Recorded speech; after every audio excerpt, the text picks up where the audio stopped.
8th episode की starting वहीं से होती है जहाँ पर 7th एपिसोड खत्म हुआ था। हम देखते हैं कि दुआ ने मॉक सोली से फिर से छूट कह दिया था। सोली ये सुनकर काफ़ी हैरान थी कि दुआ ने उसे दूसरी बार छूट कह दिया है। वहीं पर फिर डुक चैन आता है जो दुआ को ढूंढते ही वहाँ तक आ गया था और वो दुआ को वहाँ से ले जाने की बात कर रहा था। दुआ कहता है कि मैं अभी मॉक सोली से बात कर रहा हूँ, लेकिन फिर ड्यूक चैन बोलता है कि मुझे तुमसे कुछ इंपॉर्टेंट बात करनी है और सोली भी कह देती है कि हम बाद में बात करेंगे, जिस पर ड्यूक चैन दुआ को वहाँ से ले जा लेते हैं। फिर हम दुआ को उसके रूम में देखते हैं जहाँ ड्यूक चैन उस पर गुस्सा कर रहा था कि तुम मेरी कॉल क्यों नहीं उठा रहे थे। अब तुम्हें पता है कि मॉक सोली तुमसे क्या पूछना चाह रही थी। सियोन ने उसे ऐसा कह दिया है कि तुमने किसी का मर्डर किया है। अब तुम उसे ऐसा कह दो कि सियोन उससे झूठ कह रही थी, जिस पर दुआ कहता है कि मैं ऐसा नहीं करूँगा, मॉक सोली मुझ पर ट्रस्ट करती है। ड्यूक चैन उसे समझाने की कोशिश करता है कि हम मॉक सोली पर ट्रस्ट नहीं कर सकते। अगर ये जरा सी भी बात किसी को पता लग गई तो तुम्हारा यहाँ पर रहना मुश्किल हो जाएगा, और मैं तो कह रहा हूँ तुम यहाँ से भी मूव आउट कर लो। दुआ मना करता है और कहता है कि मुझे उस पर पूरा ट्रस्ट है, वो मुझ पर भरोसा करती है। अब ड्यूक चैन यहाँ पर कुछ नहीं कह पाता और हम दूसरी तरफ मॉक सोली को देखते हैं जो यही सोच रही थी कि शायद उसने फिर से गलत सुन लिया है, दुआ ऐसा कर ही नहीं सकता। फिर वापस हम ड्यूक चैन और दुआ को देखते हैं जहाँ ड्यूक चैन दुआ से कह रहा था कि हम सोली से रिटर्न में लिखवा लेते हैं कि वो ये बात किसी से नहीं कहेगी। दुआ कहता है इसकी ज़रूरत नहीं है, अगर सियोन उसे ये नहीं बताती तो मैं उसे ये बताने ही वाला था। ड्यूक चैन हैरान होता है कि तुम ऐसा क्यों करने वाले थे, तुमने एक बार भी कंपनी के बारे में नहीं सोचा, अपनी मॉम के बारे में, सियोन के बारे में। जिस पर दुआ कहता है कि मैं किसी के बारे में कुछ भी नहीं सोचना चाहता। फिर ड्यूक चैन उससे पूछता है क्या तुम उसे पसंद करने लगे हो, जिस पर दुआ हाँ में जवाब देता है। ड्यूक चैन वहाँ डर गया था और कहता है कि तुम अपनी गलती फिर से दोहरा रहे हो। दुआ कहता है मुझे किसी से कोई फर्क नहीं पड़ता, मैं यहाँ से कहीं नहीं जाऊँगा। दूसरी तरफ हम सोली को देखते हैं जो अपने फ़ोन में हैक्चुअन बीच के बारे में सर्च कर रही थी, जहाँ पर उसी लड़की से रिलेटेड मिसिंग न्यूज़ आती है और वहाँ ये भी लिखा हुआ था कि किम सुंग जियो ने ये बताया है कि उस लड़की ने सुसाइड कर लिया था। लास्ट टाइम किम को ही चोई के साथ देखा गया और वो दोनों काफ़ी टाइम से डेट भी कर रहे थे। फिर हम देखते हैं कि सोली को किम का कॉल आ रहा था लेकिन वो कॉल पिक नहीं करती और हम सुबह सोली को रेस्टोरेंट में देखते हैं जहाँ वो यही बातें सोच रही थी। वहाँ पर पैक्ची पहुँचता है जो सोली से पूछ रहा था कि सियोन तुमसे अकेले में क्या बात करना चाहती थी, वो हमारी वीआईपी कस्टमर है। जिस पर सोली बोलती है कि अब से वो यहाँ पर नहीं आएगी और वो हमारी कोई भी वीआईपी क्लाइंट नहीं है। तो पैक्ची बोलता है कि तुम मुझसे झूठ कह रही हो, वो तुमसे पक्का कुछ इंपॉर्टेंट बात करने के लिए आई थी, मुझे बताओ, मैं किसी से शेयर नहीं करूँगा। लेकिन सोली उसे कुछ नहीं बताती और वहाँ से चली जाती हैं। दूसरी तरफ हम सियोन को ड्यूक चैन के साथ देखते हैं जहाँ ड्यूक चैन सियोन से पूछ रहा था कि तुम इस बारे में कब से जानते हो और तुमने हमें इस बारे में क्यों नहीं बताया। तो सियोन बोलती है कि जब मैं दुआ से मिली थी उससे एक हफ्ते बाद ही मुझे पता लग गया था और मैंने तुम्हें इसलिए नहीं बताया क्योंकि दुआ को ये पसंद नहीं आता कि मैं उसके बारे में सब जानती हूँ। तो फिर तुम सोली के पास क्यों गई। तो सियोन बोलती है कि वो मेरे और दुआ के बीच में आ रही थी, मुझे वो बिल्कुल पसंद नहीं है, इसलिए मैंने उसे सब कुछ बता दिया ताकि वो दुआ को हेट करे। ड्यूक चैन उसकी ऐसी बातें सुनकर उसे डांटता है। दूसरी तरफ हम दुआ को देखते हैं जो अपनी पुरानी बात याद कर रहा था और यहाँ फ्लैशबैक में सीन जाता है जहाँ पर हम चोई को किम के साथ देखते हैं। चोई कह रही थी कि अगर तुम मुझे छोड़ दोगे तो मैं जिंदा नहीं रह पाऊंगी, मैं खुद को मार लूंगी। और किम उसे गुस्से में कह देता है कि अगर तुम मरना चाहते हो तो मर जाओ ना। और हम देखते हैं कि चोई ने अपनी कलाई काट रखी थी, उससे काफ़ी खून भी निकल रहा था। अब सीन प्रेजेंट में आता है जहाँ पर दुआ ये सब बातें सोचकर काफ़ी परेशान हो रहा था। वहीं हम लीकेंग को देखते हैं जिसके पास एक लेडी आई हुई थी और वो अपनी बेटी को लेकर कुछ बता रही थी। वहाँ पर उसकी बेटी आती है और वो दोनों माँ बेटी वहाँ पर बहसने लग गए थे। उन्हें देखकर लीकेंग को सोली की मोम याद आ जाती है जो एक बार पुलिस स्टेशन में आ चुकी थी। वहीं पर सोली जब अपनी मोम को वहाँ पर संभालने के लिए आती है तो ये वही मोमेंट था जब लीकेंग सोली से पहली बार मिला था। फिर हम सोली को उसके रेस्टोरेंट में देखते हैं जहाँ पर दुआ उससे मिलने के लिए आता है। सोली वहाँ पर दुआ को चाय ऑफर करती है। वो दोनों टेबल पर बैठकर चाय पीने लगे थे कि इतने में सोली को पैक्ची का कॉल आ रहा था। वो जैसे ही कॉल कट करती है वहाँ पर किम दुआ की वही न्यूज़ आने लगती है। सोली दुआ से उस न्यूज़ को छुपाना चाह रही थी और इसी बीच सोली का हाथ चाय के कप पर लगता है और वो दुआ के हाथ पर गिर जाती है। सोली फिर एक कपड़े में बर्फ लाती है और दुआ के हाथ पर रख देती है। दुआ ये देखकर काफ़ी खुश होता है कि सोली उसकी केयर कर रही है। सोली फिर दुआ से वही क्वेश्चन करती है कि मैं लास्ट टाइम जो तुमसे क्वेश्चन कर रही थी मुझे शायद वो गलत सुन गया था, मैं तुमसे दोबारा वही क्वेश्चन पूछना चाहती हूँ। दुआ कहता है कि शायद लास्ट टाइम जो तुमने सुना वो तुम्हें झूठ लगा है ना, यही बात है। सोली कहती है कि हाँ, और शायद वो मेरी ही गलती थी। वो उससे दोबारा पूछती है। दुआ फिर से वही कहता है कि मैंने उस लड़की को नहीं मारा, जहाँ पर सोली को फिर से फील होता है कि दुआ फिर से झूठ कह रहा है और यहाँ पर वो अपनी हिम्मत हार चुकी थी। वो कहती है कि तुम ऐसा कैसे कर सकते हो, उस लड़की के साथ क्या बात हुई थी। दुआ कहता है कि अगर मैं तुम्हें दोबारा कहूँगा तुम्हें फिर से ये झूठ की तरह ही लगेगा। जिस पर सोली अब चुप हो जाती है। फिर वो कहती है कि मुझे तो यकीन ही नहीं हो रहा है कि तुम ऐसा भी कर सकते हो। दोहा कहता है कि हमारी बातचीत क्या यहीं तक थी, जिस पर सोली कुछ भी नहीं कहती और दोहा वहाँ से सैड होकर चला गया था। सोली भी काफ़ी ज़्यादा सैड थी। फिर हम सोली को एक रेस्टोरेंट में देखते हैं जहाँ वो खाना खा रही थी और काफ़ी ज़्यादा ड्रिंक भी कर लेती है। वहाँ वो दोहा की बातें ही याद कर रही थी। दूसरी तरफ हम दोहा को देखते हैं जो अपने रूम पर पहुँच गया था और काफ़ी लेट हो गया था। तो वो सोली को कॉल करके पूछता है कि तुम कहाँ पर हो, काफ़ी लेट हो गया है। सोली कहती है कि मैं ड्रिंक कर रही हूँ और वो भी सिर्फ तुम्हारे कारण। जिस पर दोहा कहता है कि तुम वहीं पर रुकना, मैं तुम्हें लेने के लिए आ रहा हूँ। सोली कहती है कि नहीं मत आओ। वो कॉल पर ही उससे कोई क्वेश्चन करने लग जाती है। दोहा कहता है क्या तुम्हें मुझसे मिलने की भी हिम्मत नहीं है? तुम इतना ज़्यादा डर गई हो कि अगर मैं तुम्हारे सामने आऊँगा और झूठ कहूँगा तो तुमसे वो सहन नहीं होगा। सोली फिर चुप हो जाती है। फिर वो कॉल भी काट देती है। फिर जब सोली घर को वापस जा रही थी तो वो बीच रास्ते में ही बैठ जाती है। उसके सामने से एक कपल जा रहा था जो काफ़ी बहस रहा था। सोली भी उन दोनों के बीच में बोलने लग गई थी। अब उसमें से उस लड़के को काफ़ी गुस्सा आ जाता है। वो सोली के ऊपर चिल्लाने लग गया था। इतने में हम देखते हैं कि किम दोहा वहाँ पहुँच जाता है और सोली को प्रोटेक्ट कर लेता है। फिर वो सोली को लेकर घर पहुँच गया था जहाँ पर रुककर सोली दोहा से पूछती है कि क्या तुम कल फ्री हो, मुझे तुम्हारे साथ ब्रेकफास्ट पर जाना है। दोहा बोलता है क्या तुम इसके लिए श्योर हो, तुम मेरे साथ ब्रेकफास्ट पर जाना चाहती हो? सोली कहती है कि पहले भी तो जा चुके हैं। दोहा कहता है कि अब सिचुएशन बिल्कुल डिफरेंट है। सोली कहती है कि मैं तुमसे इस बारे में कुछ भी क्वेश्चन नहीं करना चाहती। दोहा कहता है कि तुम इतनी डर गई हो कि तुम्हें फिर से वो झूठ सुनेगा और तुम उसे एक्सेप्ट नहीं कर पाओगी। सोली कहती है कि मैं वो बार बार झूठ नहीं सुनना चाहती क्योंकि इस बार अगर मैंने वो झूठ सुना तो मैं शायद उसे एक्सेप्ट ना कर पाऊँ और मैंने इस बार बड़ी मुश्किल से किसी के ऊपर ट्रस्ट किया है, मैं उसे ऐसे नहीं गंवाना चाहती। इतना कहकर सोली वहाँ से चली जाती है। दोहा भी अपने घर की तरफ निकल गया था। नेक्स्ट सीन में हम दोहा की मॉम को देखते हैं जो अपनी स्पीच दे रही थी। स्पीच खत्म होने के बाद वो बाहर जाती हैं। वहीं पर एक और लेडी आती है जो हमें पहले भी दिखाई जा चुकी है। वो दोहा की मॉम से कह रही थी कि इस बार तुम्हें इलेक्शन जीतने से कोई नहीं रोक सकता, बस तुम्हारा बेटा इस बार कोई गड़बड़ी ना कर दे। जिस पर दोहा की मॉम काफ़ी ज़्यादा टेंशन में आ जाती है और वो ड्यूक चैन को कॉल करके मिलने के लिए बुलाती है। नेक्स्ट सीन में हम उसे ड्यूक चैन के साथ एक रेस्टोरेंट में देखते हैं जहाँ वो ड्यूक चैन को इनडायरेक्टली बोलती है कि दोहा को आगे की स्टडीज जर्मनी में कंटिन्यू करनी चाहिए, तुम उनसे बात करो। जिस पर ड्यूक चैन उसे डायरेक्ट बोल देता है कि इलेक्शन पास आ रहे हैं क्या?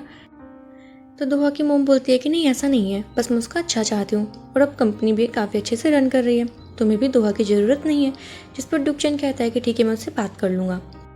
वहीं पर हम जिन को बैठा हुआ देखते हैं जो उन दोनों को बात करते हुए देख लेता है और सोच रहा था कि ड्यूक चैन इससे क्यों मिलने के लिए आया है, ये काफ़ी इंटरेस्टिंग होने वाला था। नेक्स्ट सीन में हम दोहा को देखते हैं जिससे कि सियोन की कॉल आती है, वो उससे मिलने के लिए बोल रही थी। दोहा से मिलने के लिए चाहता है जहाँ सियोन दोहा से पहले तो माफ़ी मांगती है। दोहा कहता है कि तुम उस रेस्टोरेंट तक कैसे पहुंची, तुम्हें उसका पता किसने दिया? जिस पर सियोन कहती है कि मुझे उसके बारे में नहीं पता था, मैं तो बस वहाँ पर लोगों में फंस गई थी, मुझे बस एक लड़के ने वहाँ पर पहुँचा दिया, मेरी वहाँ पर जाने की कोई भी इंटेंशन नहीं थी। दोहा बोलता है कि अब से तुम वहाँ पर नहीं जाओगी। जिस पर सियोन कहती है कि अगर तुम्हें बुरा लग रहा है तो मैं वहाँ पर जाकर उसे बोल दूँगी कि ये सब झूठ था जो भी मैंने उसे बताया। दोहा कहता है तुम्हें ये करने की ज़रूरत नहीं है। फिर सियोन वहाँ पर उसे बोलने लग गई थी कि मुझे कुछ फ़र्क नहीं पड़ता तुम्हारे पास से। दोहा रुक कर बोलता है कि मतलब तुम्हें भी लगता है कि मैंने उस लड़की को मारा था। तब सियोन चुप हो जाती है और वहाँ से दोहा चला जाता है। फिर हम सोली को उसके रेस्टोरेंट में देखते हैं जहाँ पर वो काफ़ी सैड थी, उसका किसी भी काम में मन नहीं लग रहा था और उसका काम भी काफ़ी ज़्यादा लॉस में जा रहा था। उसे वहीं पर कैसेंड्रा और पैची बैठा हुआ देख लेते हैं और वो दोनों यही सोच रहे थे कि इसे अचानक से क्या हो गया है। फिर वो उसे चेयर अप करने लगते हैं, कभी वो दोहा का नाम ले रहे थे, कभी वो उसे किसी और का नाम लेकर चेयर करने लग जाते हैं, लेकिन सोली का उन पर बिल्कुल भी ध्यान नहीं था। वहाँ पर फिर चीची आता है जो अपने न्यू ब्रेड्स लेकर वहाँ पहुँच गया था, वो जहाँ वो एक ब्रेड सोली को देता है और दूसरा ब्रेड वो दोहा के लिए छोड़ के चला गया था, लेकिन सोली का ध्यान नहीं था। वो एक ब्रेड उठाकर वहाँ से निकल जाती है। पीछे से कैसेंड्रा उसे आवाज़ लगाकर उसे फ़ोन देती है। फिर सोली अपने क्लाइंट से मिलने के लिए हॉस्पिटल पहुँच गई थी जहाँ पर उसे लीकेंग भी दिख जाता है। सोली उसे देखकर घबरा जाती है कि इसे यहाँ पर आने की क्या ज़रूरत पड़ गई। फिर वो देखती है कि वो उस एरिया में जा रहा था जहाँ पर कैंसर के पेशेंट्स हैं। फिर वहाँ पर वो काउंटर पे जाकर पता लगाने की कोशिश करती है कि लीकेंग के साथ क्या हुआ है, लेकिन काउंटर पर जो लेडी बैठी हुई थी वो उसे इन्फॉर्मेशन देने से मना कर देती है। फिर सोली को उसकी क्लाइंट का कॉल आ गया था, उसे वहाँ पर जाना पड़ता है और हम लीकेंग को देखते हैं जिसे डॉक्टर से पता लगा था कि उसका कैंसर अब जड़ से हट चुका है, जिसे सुनकर लीकेंग काफ़ी खुश हो गया था। फिर हम सोली को देखते हैं जो अपने क्लाइंट के पास पहुँच चुकी थी और इस बार उसका क्लाइंट एक कंपनी का मैनेजर था। उसकी सर्जरी हुई थी और उसके घर वाले उस सर्जरी को उससे छुपाना चाह रहे थे क्योंकि सर्जरी में कुछ प्रॉब्लम थी। सोली को ये पता लग जाता है कि वो सब झूठ बोल रहे हैं और वो उसको बता भी देती है तो वो मैनेजर बोलता है कि मैं जानता ही था, बट मैं उन्हें गलत भी नहीं कह सकता क्योंकि उन्होंने ये झूठ मुझे खुश रखने के लिए कहा है। लाइफ में कई ऐसे मोड़ आते हैं जहाँ पर तुम्हें किसी न किसी रीज़न से झूठ बोलना पड़ जाता है और शायद वो तुम्हारे ही फेवर में हो, इसीलिए हमें किसी को भी जल्दी जज नहीं करना चाहिए। सोली को ये बात सुनकर सिर्फ दुआ की याद आती है। फिर जब सोली वहाँ से जा रही थी तो उसे ली केंग मिल जाता है और ली केंग भी सोली को देख लेता है। ली केंग अपनी रिपोर्ट सोली से छुपा लेता है और सोली भी नहीं पूछ पाती उसके कैंसर के बारे में। फिर ली केंग सोली से डिनर के लिए पूछता है, जिस पर सोली हाँ कर देती है। तो ली केंग काफ़ी खुश हो जाता है और कहता है ठीक है, मैं तुम्हें कॉल करके बताऊंगा कि हम कहाँ पर मिलेंगे। फिर वो वहाँ से चले जाते हैं। फिर हम चारुक, चीची और ओबेक को देखते हैं जो ली के स्टोर में आ रखे थे और वहाँ पर कुछ सामान ले रहे थे। वहाँ पर ली को पता लग जाता है कि चारुक और ओबेक एक दूसरे को डेट कर रहे हैं। फिर हम सोली को देखते हैं जिसे कि ड्यूक चैन ने उसे अपने ऑफिस में बुला रखा था। वो सोली से दरअसल वहाँ पर एक कॉन्ट्रैक्ट साइन करवाना चाहता था कि जो सीईओ ने उसे बात बताई है वो मीडिया में शेयर ना हो। तो सोली कॉन्ट्रैक्ट पर साइन कर देती है लेकिन रुपए लेने से मना कर देती है। फिर वहाँ पर जब सोली चली गई थी तो ड्यूक चैन को कॉल आते हैं और उससे पता लगता है कि दुआ अपने पुराने घर पे शिफ्ट हो गया है। वो काफ़ी ज़्यादा घबरा गया था क्योंकि जिन उसके घर के आसपास तो घूमता ही रहता था, वो उसे ढूंढने की कोशिश कर रहा था। वो घबराते हुए दुआ के घर पर जाता है और उसे बता ही देता है कि जिन तुम्हें ढूंढ रहा है, मैं तुम्हें उससे प्रोटेक्ट करना चाहता हूँ, इसलिए मैंने तुम्हें नहीं बताया ताकि तुम घबरा ना जाओ, और मैं चाहता हूँ कि तुम जर्मनी शिफ्ट हो जाओ, वही तुम्हारे लिए सेफ जगह होगी। दुआ कहता है कि इस बार मैं नहीं भागूंगा, जब वो कंपनी आएगा उसे बता देना कि मैं यहाँ पर रहता हूँ, मुझसे यहीं पर मिल दे। ये सुनकर ड्यूक चैन तो हैरान हो जाता है। फिर ड्यूक चैन वहाँ से चला गया था और दुआ अकेले बैठकर अपना एक पास्ट का सीन याद कर रहा था, जहाँ पर जब जीन उसके पास आया था और उसे पूछ रहा था कि चोए कहाँ पर है, जल्दी बताओ, तुम उसे कहाँ लेकर गए। दुआ के पास कोई जवाब ही नहीं था। वो चाकू लेकर उसके पास खड़ा था और दुआ इससे काफ़ी ज़्यादा घबरा रहा था। दुआ कहता है कि मुझे नहीं पता, वो उससे माफ़ी भी मांगता है, जिस पर जिन तो काफ़ी ज़्यादा रोने लग गया था। दुआ फिर वहाँ से जाने लगता है लेकिन जिन पीछे से उस पर वार कर देता है और दुआ के पीठ से काफ़ी खून निकल रहा था। अब सीन प्रेजेंट में आता है जहाँ पर दुआ ये सब सोचकर काफ़ी ज़्यादा घबरा भी रहा था।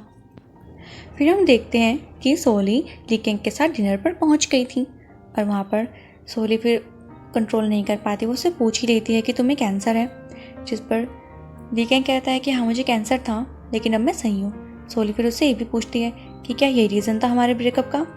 ली केंग हाँ में जवाब देता है। सोली से वहाँ पर कंट्रोल नहीं होता, वो रोने लग जाती है कि मेरी वजह से ये सब हो गया।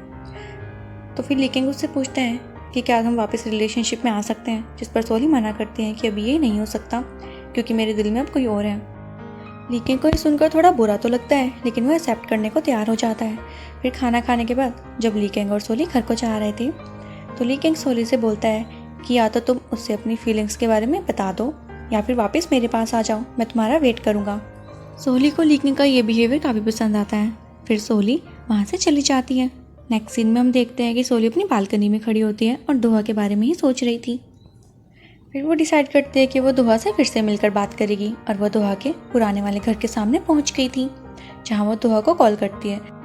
वहां हम देखते हैं कि जिन सिक्योरिटी गार्ड के कपड़े पहनकर खड़ा हुआ था और जैसे ही वो सोली से उसके बारे में पूछने लगता है तो दुआ उसकी आवाज़ को पहचान लेता है कि वो जिन ही है और वो सोली को वहाँ से जाने के लिए बोल रहा था क्योंकि उसे पता था कि अगर जिन ने उसे पहचान लिया कि वो वही बस वाली लड़की है तो उसे वो नुकसान पहुंचा सकता था। दुआ उसे गाड़ी पैक करने के लिए बोल रहा था कि इतने में सोली का फ़ोन डेड हो जाता है, लेकिन सोली इतने में अपनी गाड़ी पैक कर चुकी थी। दुआ सोली की टेंशन करते हुए नीचे आ जाता है और हम देखते हैं कि अब फाइनली सोली को भी याद आ गया था कि वो जिन से उस बस में मिली थी जो हैक्चियों से सियोल आ रही थी। फिर हम देखते हैं कि दुआ सोली को ढूंढते ढूंढते नीचे तक पहुंच गया था, लेकिन तभी झाड़ियों के बीच से कोई उसे खींच लेता है और वो सोली ही थी। वहाँ पर जिन उसे ढूंढते वक्त पहुंच गया था। सोली उसे वहाँ से छुपाने की कोशिश करती है। फिर वो एक बाउंड्री वॉल के पीछे जाकर छुप जाते हैं और जिन भी उन्हें ढूंढते ढूंढते वहाँ तक पहुँच गया था। जैसे ही जिन उनके पास जाने लगता है, पीछे से दूसरा सिक्योरिटी गार्ड उसे आवाज़ दे देता है, जिस पर जिन को वहीं रुककर वापस जाना पड़ता है। उसके जाने के बाद सोली दुआ से कहती है कि मैं तुम्हें कुछ कहना चाहती हूँ। दुआ कहता है कि उससे पहले मैं तुम्हें कुछ बताना चाहता हूँ, मैं तुम्हें स्टार्टिंग से लेकर एंड तक सारी बात बताना चाहता हूँ जो तुम जानना चाहती हो। तो सोली कहती है कि मैं कुछ भी नहीं जानना चाहती, जो तुमने मुझे कह दिया कि तुमने उस लड़की को नहीं मारा, मेरे लिए यही काफ़ी है, मैं तुम पर भरोसा करती हूँ। दुआ को ये सुनकर काफ़ी अच्छा लगा था और इसी के साथ ये एपिसोड खत्म हो जाता है। इसके नेक्स्ट एपिसोड के लिए कमेंट जरूर करना और वीडियो अच्छी लगी तो सब्सक्राइब करना और बेल नोटिफिकेशन को दबाना मत भूलिएगा। ताकि आपको मेरे चैनल से रिलेटेड सारे अपडेट्स टाइम टू टाइम मिलते रहें। मिलते हैं एक न्यू वीडियो के साथ। Till then take care, good bye.